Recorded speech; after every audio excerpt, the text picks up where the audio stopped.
3 دن کی مسلسل ہیئرنگ سماعت کے بعد سپریم کورٹ نے بالآخر جوڈیشل ریسٹرینٹ کا مظاہرہ کرتے ہوئے army chief general Qamar Javed Bajwa کو 6 ماہ کی ایکسٹینشن دے دی ہے۔ جوڈیشل ریسٹرینٹ اس لیے کہہ رہا ہوں کیونکہ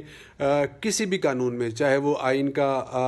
آرٹیکل 243 ہو، چاہے آرمی ایکٹ ہو، چاہے ریگولیشن ہو، کسی میں یہ نہیں ملا کہ آرمی چیف کو ایکسٹینشن دی جا سکتی ہے، اور نہ ہی یہ واضح ہو سکا کہ کسی کا یہ اختیار ہے۔ صرف اپوائنٹمنٹ کا ذکر ہے اور مدت کا ذکر بھی شاید نہیں ہے۔ بہرحال 6 مہینے کے اندر پارلیمنٹ نے قانون سازی کر کے اس مسئلے کو ہمیشہ کے لیے حل کرنا ہے، اور میرے خیال میں اب پارلیمنٹ پر یہ بھاری ذمہ داری آتی ہے کہ وہ اس اہم مسئلے کو قانونی شکل دیں اور اس کو آئینی شکل دیں، تاکہ آئندہ کے لیے یہ طے ہو سکے کہ آرمی چیف کو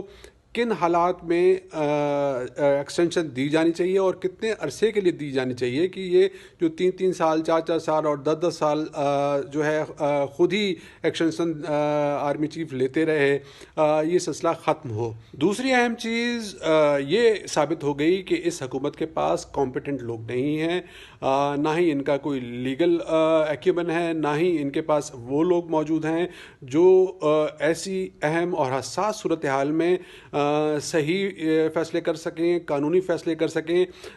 جو نوٹیفیکیشن بار بار نکالے گئے وہ غلط ثابت ہوئے، اس کو سپریم کورٹ نے نشاندہی کی۔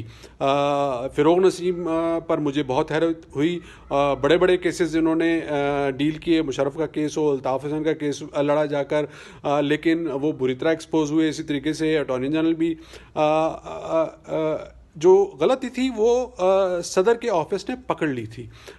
کیونکہ وہاں سے جو ایکسٹینشن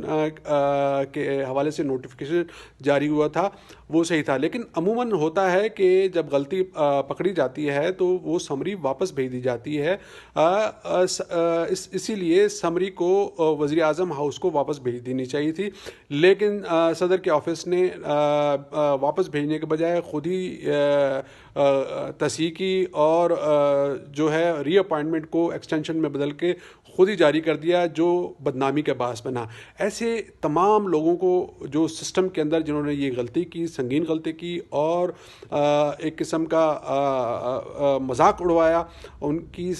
کی سرزنش ہونی چاہیے، ان کی جو ہے پرفارمنس کا جائزہ لیا جانا چاہیے۔